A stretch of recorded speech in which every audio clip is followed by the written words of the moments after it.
A Agricultura BR agora fala sobre assuntos importantes para o desenvolvimento do país, desenvolvimento econômico e social. Para falar sobre pautas que são ligadas à atuação da Comissão de Agricultura no Senado, conflitos agrários que historicamente sempre existiram no país, eu recebo agora a senadora pelo estado de Mato Grosso do Sul, PSL Sul Mato Grossense, Soraya Tronic, minha convidada na tarde desta sexta-feira. Senadora Soraya, um prazer recebê-la aqui nos nossos estúdios. Boa tarde. Boa tarde, Fabiano. O prazer é meu estar aqui podendo conversar com vocês. Bom, tem algumas pautas, algumas conversas para ter com a senhora. Eu gostaria de, primeiramente, começar questionando a respeito da atuação da Comissão da Agricultura. A senhora atua sobre ela. Como é que tem sido as atividades no Senado brasileiro? Olha, o Senado, como o próprio presidente Davi Alcolumbre disse na última sessão, teve a produção histórica, né? Nós votamos muita coisa que estava emperrada, que estava atrasada. E na Comissão de Agricultura e Reforma Agrária, que eu presido, e lido com senadores extremamente experientes, senadores do ramo, nós temos tido uma boa relação. Graças a Deus, eles estão me respeitando bastante, eu humildemente aprendendo muito com eles. E nós temos limpado as pautas, eles têm ajudado muito. Como vocês podem ver, nós temos como essa lei do queijo artesanal, da liberação do queijo artesanal, do deputado Evair. Eram projetos de leis que estavam para ser votados há muito tempo. Então, nós estamos conseguindo avançar com rapidez. Por que projetos como esse demoraram tanto para ser apreciados, senadora? Olha, a burocracia, ela é o veio, né, da corrupção. Essa questão do queijo artesanal, são 180 mil produtores de queijo artesanal que estavam na ilegalidade, na clandestinidade, simplesmente por conta de burocracia, por conta de exigências altas que eles não conseguiam cumprir. Então, era um outro tipo de governo. Então, isso também era forma de extorquir produtores. Então, é muito complicado. Outra questão que nós aprovamos agora foi isenção de IPI para insumos e maquinários para laticínios. Então, imagina, um governo ter que trabalhar aceitar, né? E eu sou governo. Então, o governo Bolsonaro está conseguindo abrir mão, né, de imposto, deixando acontecer para que a gente ganhe no número, né, na produtividade. Então, certas coisas não eram interessantes e também não tinha boa vontade. Agora, nós estamos todos imbuídos de muita vontade e querendo realmente fazer acontecer, estamos fazendo acontecer. Senadora, essas ações e projetos que agora estão aprovados, como o Celuarte para queijo e outros produtos também que têm origem animal, e a senhora comentou muito bem, né? Teve a isenção desses produtos para laticínios. Recentemente, fizemos reportagens, eu conversei com a ministra Tereza Cristina e ela falava a respeito de fortalecer, lá no Rio Grande do Sul, no sul do país principalmente, o setor da vitivinicultura, produção de vinhos e espumantes. Essa é uma forma de se preparar também para esse novo momento do Brasil e do Mercosul por conta do acordo com a União Europeia? É importante porque, de qualquer forma, nós queremos abrir o mercado, mas nós também precisamos proteger os nossos produtores, né? Então, é uma forma, né, de conseguirmos trazer os nossos vinhos também para serem competitivos, tanto quanto os demais na América Latina. Mas essa questão, esse acordo do Mercosul também está trazendo outros players. Eu fui procurada pelo embaixador da Nova Zelândia, que também quer entrar. Então, isso está acontecendo. Está todo mundo de olho no Brasil, de olho no Mercosul. E eu sou membro do Parlasul, são 27 deputados e 10 senadores.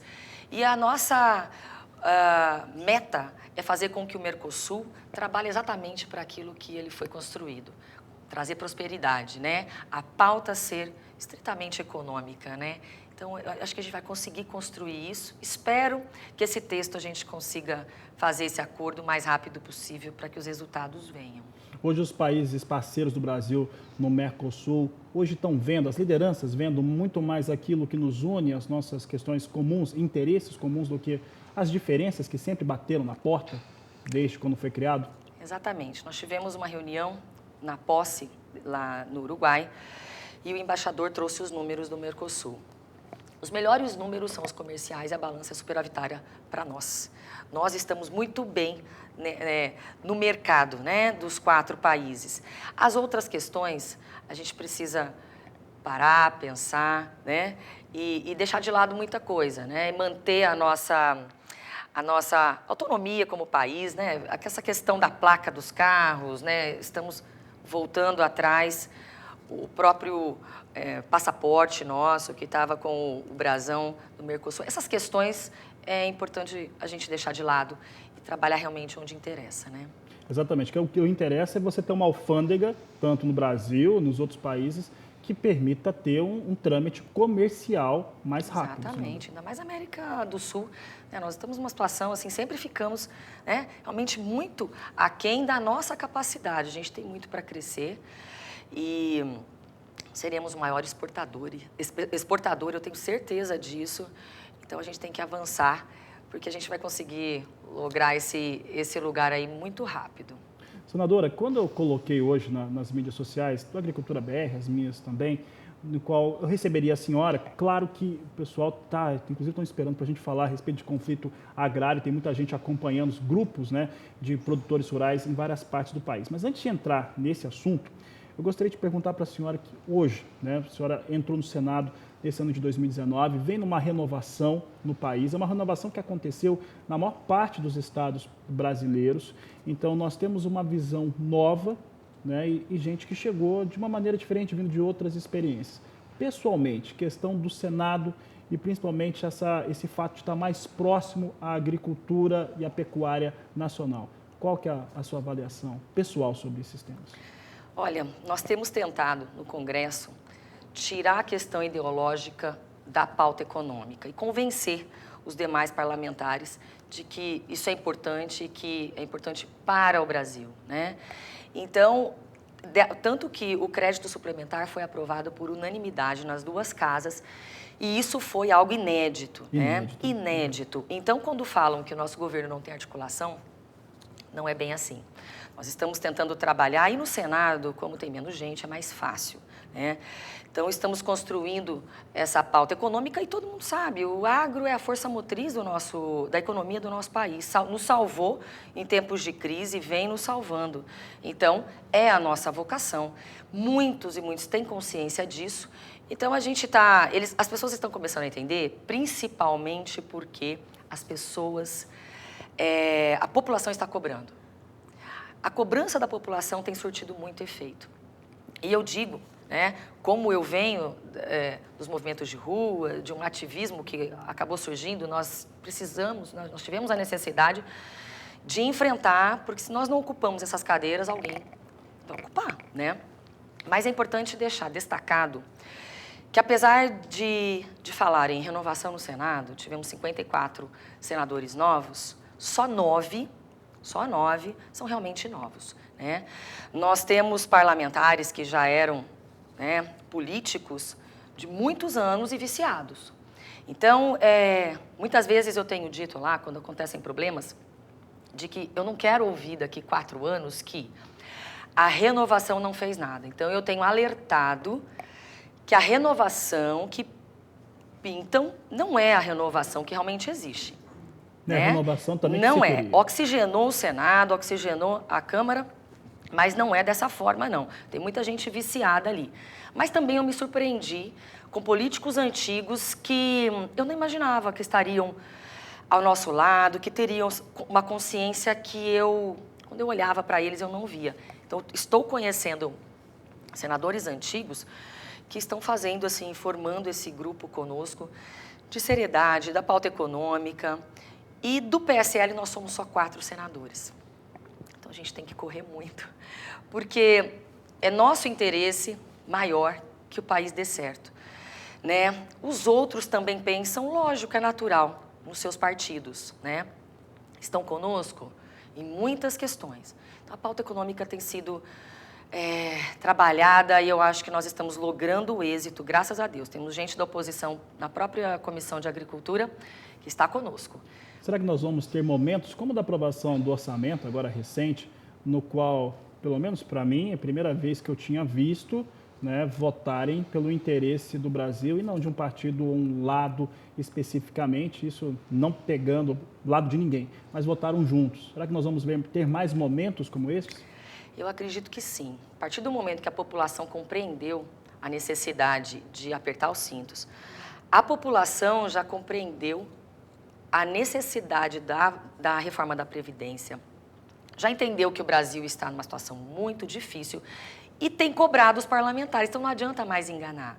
Hoje estão acompanhando mais o andamento do Congresso e do Executivo, do Judiciário, do que novelas.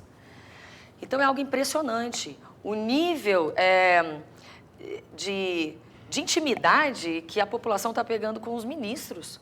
E no Twitter, geralmente, são os próprios políticos que conversam ali. Então, a gente dialoga diretamente. Nós nos esse falamos... contato é bom, senadora? É muito bom, porque nós estamos assim, quando eu preciso de ajuda, eu falo, olha, vamos votar tal coisa, por favor, façam uma força-tarefa aí e dá certo. Porque com a população informada, essa questão mesmo do crédito suplementar envolvia deficientes físicos, envolvia Minha Casa Minha Vida. Num outro momento, eles tentavam obstruir, porque tentaram obstruir. Nós trabalhamos muito, fizemos alguns acordos. O governo teve que abrir mão de alguns cortes, né, em algumas áreas, mas ainda tínhamos uma gordura para queimar. Mas, assim, conseguimos que não obstruíssem, porque a população entendeu. E outra, é verdade, não é uma reforma geral, eu digo tudo junto. Previdência, a reforma tributária, MP da Liberdade Econômica, da qual eu sou relatora revisora. Esse conjunto de medidas vai nos levar ao topo, né, dos melhores países e abrir a economia. Então, se sobrar dinheiro aqui no topo, vai sobrar para o prefeito da oposição lá embaixo e ele vai poder fazer um bom trabalho. Então, é para todo mundo. Senadora, vou entrar agora no tema mais polêmico, né, e onde eu tenho certeza que tem alguns telespectadores, como eu disse, que estavam aguardando nós conversarmos sobre isso, principalmente em torno do conflito que sempre existiu, um chamado conflito agrário entre produtores rurais e indígenas no país. Aqui eu já recebi diversas pessoas, alguns amigos, como a Luana Ruiz, que trabalha no Ministério da Agricultura, quando ela atuava aqui no Estado, e sempre colocou alguns posicionamentos que são importantes, assim como gente também que representa a área indígena. Mas o fato é que em várias décadas não se encaminhou para ter uma solução para esse conflito. Pelo contrário, nos últimos anos, né, principalmente nos últimos 10 anos, esses conflitos ficaram mais exacerbados e muitas vezes destruindo patrimônio privado, às vezes custando vidas, que isso é uma coisa que ninguém quer. Como que hoje está sendo visto no governo brasileiro, pelo Senado, pela senhora, esse fator do conflito agrário no Brasil? Olha, na semana passada, o novo presidente da FUNAI tomou posse. E o próprio presidente Bolsonaro disse que não vai mais assinar nenhuma demarcação. E às vezes as pessoas compreendem mal, e é importante que nós entendamos o seguinte: nós temos, em tese, os dois lados, os indígenas e os produtores rurais.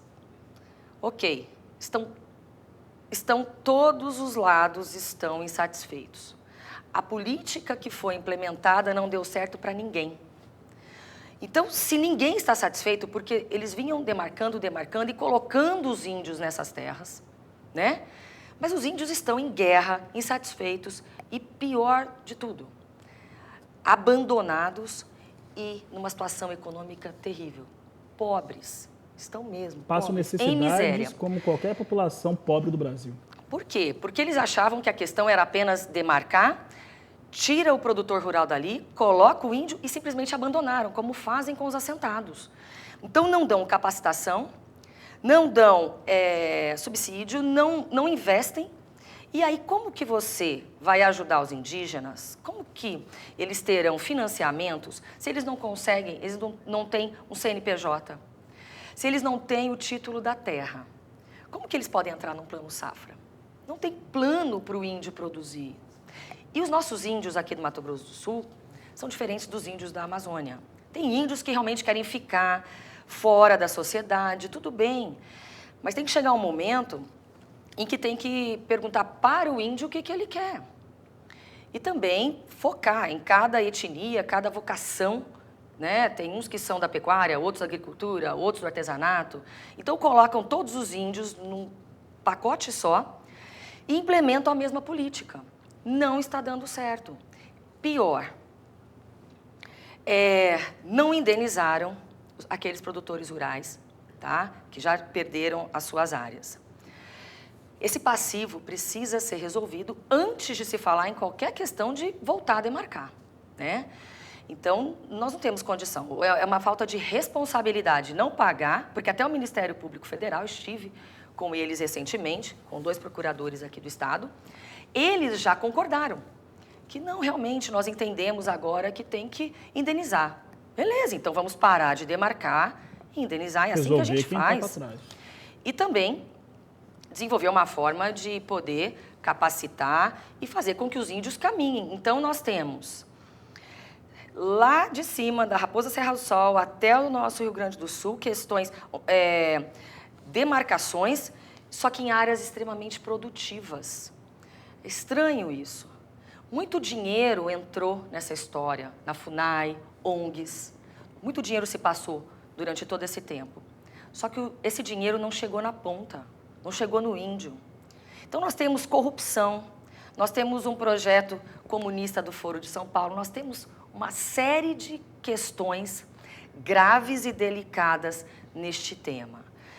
Mas a questão agora, essas invasões de agora, eu conversei ontem com o Marcelo, novo presidente da FUNAI, e assim, realmente, quem está incitando vai ter problemas nesse governo.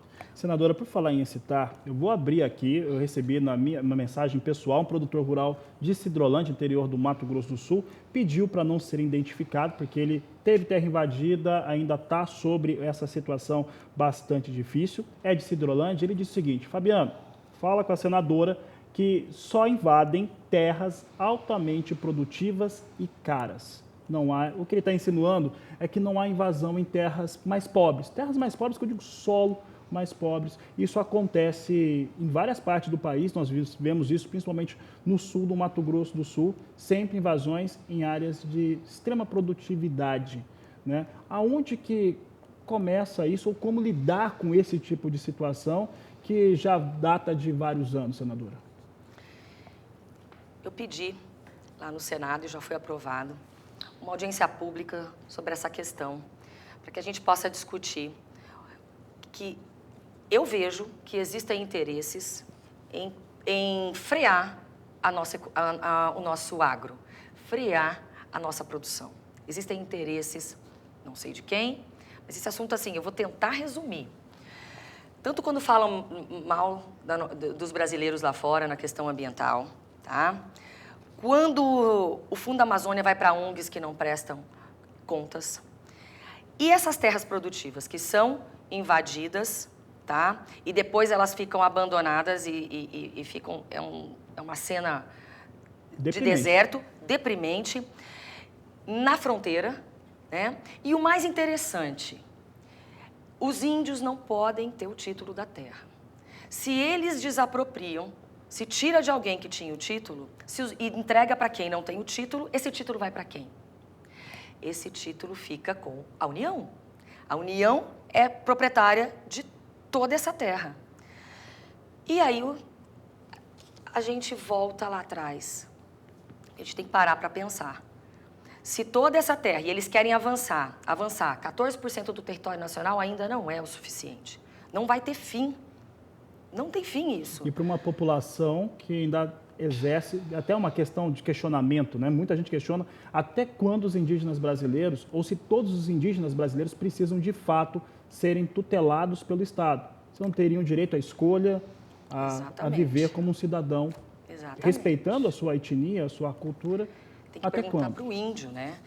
E esse dinheiro tem que ir para o índio. Mas a terra em nome da União faz o quê? Então, se nós formos avançando, a União vai ser dona de tudo e nós vamos acabar com a propriedade privada. Se o Brasil produz em 7% do seu território e tem avançado sem aumentar a extensão, por conta de tecnologia, por conta do nosso trabalho bem feito, por conta, né, do suor dos nossos produtores, por que os índios precisam de mais terra? E tem índio que quer produzir, então coloque o índio na reforma agrária. Por que o indígena não pode entrar na fila da reforma agrária, ter o seu lote, fazer seu CNPJ, ter o registro da sua terra, que nós temos esse problema também, são 600 mil propriedades rurais sem registro. Hoje é possível pensar em uma capacitação, isso acontecia palestras para se falar como que é a cultura indígena, né? Como que deveria ser, mas tem possibilidade de ter capacitações para o índio entender a produção, o que ele pode fazer na sua área, por que ele precisa ter acesso a estudo, a ensino e a outros fatores? É tudo isso que faltou. Entregavam a terra para os índios e abandonava eles. Então, eles sem capacitação, sem condições de produzir, sem financiamento, sem saúde, sem educação. Essa situação caótica sustenta a corrupção. Sustenta uma corrupção onde nós temos, infelizmente, funcionários da FUNAI, servidores que incitam. Nós temos membros do Ministério Público que são ativistas. Nós temos ONGs internacionais que ganham dinheiro com isso. E os índios ficam... isso não chega neles. Então, muitos estão compreendendo, por incrível que pareça, eu tive votos dentro de aldeias indígenas e não foram poucos. Então, eles já estão compreendendo, e são gente como a gente, deveres e direitos. Então, tem que deixar, nós temos vários exemplos aí. No próprio Mato Grosso tem produtor rural indígena que é muito, muito rico. Nos Estados Unidos fizeram uma política onde os indígenas puderam prosperar. Então, eu não sei que força é essa que não quer fazer com que os indígenas prosperem. E tem indígenas também, ali dentro, nesse cerco aí, cooptados e corruptos também. Então, existe uma organização criminosa. E, para falar para esse produtor que teve sua terra invadida, sim, existia um plano onde a União, né, os interesses de um governo de esquerda, era de tirar cada vez mais a terra produtiva das pessoas e nos escravizar, sabe? Então, nós tivemos pequenos produtores que tiveram suas terras invadidas e foram para favelas. Nós temos histórias assim. Então, pessoas, agricultura familiar, gente simples que perderam sítios. E essas pessoas foram para a favela. Então, e hoje não tem condições, nada contra caixa de supermercado, tal, mas são pessoas que tinham 200 hectares, que tinham 100 hectares, 50 hectares e que tinham sua produção. A vida era outra. Então, tem coisas que a gente tem que parar e pensar. Esse país trabalha para quem? Eu estive com procuradores da República e disse, os senhores são promotores de justiça. Promotor de justiça promove justiça. Para quem? Só para índio? Promove justiça social. Não pode ter lado, não pode ter partido, como um juiz, não pode também. E há um entendimento tem também, senadora, quem defende talvez o interesse do índio ou o interesse do status quo que existe para o indígena hoje, diz que os índios são os verdadeiros brasileiros. Brasileiros somos todos nós. Esse é um ponto que precisa ser visto. E há uma preocupação do produtor rural, senadora, e desde o início do ano nós tivemos pouquíssimos problemas pelo país em relação à invasão. A verdade é que quem está no campo, quem trabalha no campo, sempre, de certo modo, convive com o medo de ser invadido. Às vezes por sem terra, mas principalmente em alguns estados, por parte de indígenas, quem está próximo a algumas aldeias. Essa situação do medo, que hoje já é menor, não tivemos, como eu disse, casos mais expressivos neste ano, né, o número de casos como se repetia antigamente, mas esse medo pode passar, tanto que é para o produtor rural, mas também deve ser também para a população indígena? Olha, nós acabamos também de aprovar a possibilidade do porte de arma de fogo em toda a sua extensão rural.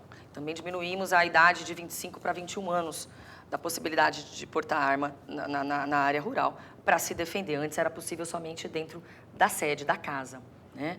Então, isso é uma forma de ajudar os produtores rurais nessa questão.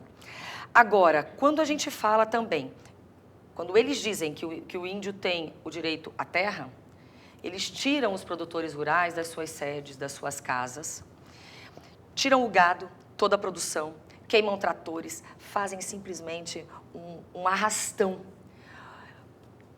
Então, a gente tem que responsabilizar esse indígena por os danos causados, por furto, por roubo, por agressão. Somos todos iguais perante a lei. Não existe nada cientificamente que comprove que um tem que ser mais tutelado e mais protegido do que o outro. E outra, você deve ter sangue de índio nas suas veias. Eu tenho sangue de índio nas minhas veias. Eu acredito que muitos brasileiros têm o sangue de índio, então eu vou lá também, né? Todos temos sangue de índio. A maioria da população, como também temos sangue de negros. Então, somos uma miscigenação muito rica. E vão colocar nós aonde? Jogar no mar? No Rio Paraguai? Então, não dá para entender esse tipo de raciocínio e até onde essas pessoas querem chegar. Então, é insano, parece piada, mas é essa situação que a gente vive. Parece tão difícil explicar o óbvio, né? E a gente sabe onde eles querem chegar. Agora, um promotor de justiça promove justiça para todos. Não existe injustiça para os brancos, para os produtores rurais e justiça só para os índios. Então, vamos fazer a coisa certa, porque não tem como avançar dessa forma completamente irracional. E, de qualquer forma, o Estado deve uma resposta para os produtores rurais que perderam as suas terras, de indenizar. E isso, quando fala indenizar a terra, e os lucros cessantes? E aquilo que ele deixou de lucrar durante todos esses anos? Aquele que criava gado? Se você vai fazer a conta, gente, essa conta está muito cara, impagável. O trabalho, o desgaste emocional, né? Então, a gente tem que parar de demarcar. E quem vai acabar pagando essa conta é todo cidadão brasileiro. Exatamente. Que é de onde vão os recursos. Mas nós vamos construir juntos, tá? O Ministério Público Federal, nós vamos sentar, Poder Executivo, para construir a solução conjuntamente. Então, está na hora de parar de brigar, de deixar a ideologia de lado, cada um cumprir o seu papel, porque essa história tem que ter um fim. Tem que ter um fim. Não temos mais condição de avançar nisso. Senadora, eu ia perguntar para a senhora agora, para encerrar a nossa entrevista, quais são as atuações, o que se espera nesse segundo semestre, né, até o final do ano, mas eu vou fazer uma pergunta mais curta, porque acaba que nós estamos com muita atuação. Então, quais são os próximos passos do Senado Federal e aí a sua atuação frente à agricultura, para a gente encerrar nossa entrevista aqui? Tá. Antes disso, eu só quero completar algo sobre a questão indígena. Claro. E até um alerta para quem está incitando e para os próprios servidores da FUNAI, concursados ou não, tá? Quem não for concursado vai ser prontamente exonerado. Exonerado, foi o que o presidente Marcelo me disse ontem no telefone. Vai ser exonerado, já tem gente identificada e a situação é essa. Quem cometeu crime, cadeia, sabe? E o governo não vai mais titubear. Então, os produtores rurais podem ter segurança, os próprios indígenas têm que ter a segurança de que também serão agora, daqui para frente, realmente tutelados como brasileiros que são como nós. Mas quem avançar o sinal como era antigamente, vai ter que responder, tá? Só isso. Esse é um bom ponto. Tá? Então, essa segurança pode ter do nosso governo, que a gente não vai perdoar, não. Tá? Ou as pessoas são sérias ou não, né, vão ter que responder por isso. Mas em relação ao próximo semestre, na terça-feira a Câmara volta e vai votar o segundo turno da reforma da Previdência.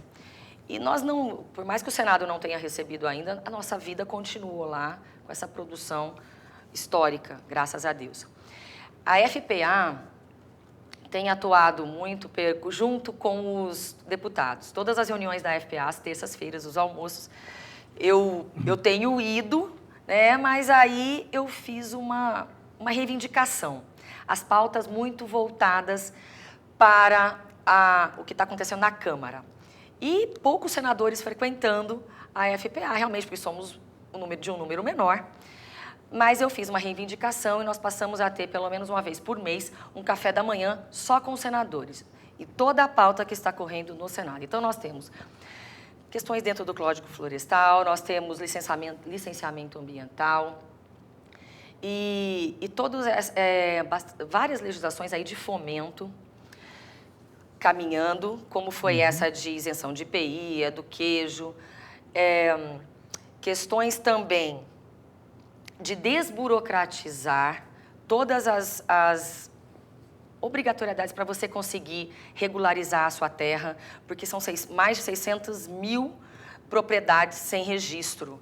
Isso não dá dignidade para ninguém, você não consegue, não tem condição, a pessoa não consegue produzir. Então, esse tipo de coisa, o governo vai entrar numa força-tarefa para regularizar tudo, para conseguir colocar todo mundo realmente para trabalhar e produzir.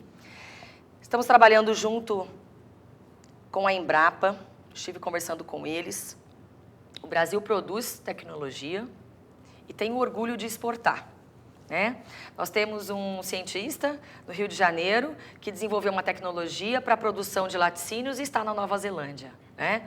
Bem empregado, essa pessoa poderia estar produzindo aqui. Então, e muitas coisas que são produzidas aqui ficam só no paper, não chegam na ponta. Então, é uma falta de gestão impressionante, né?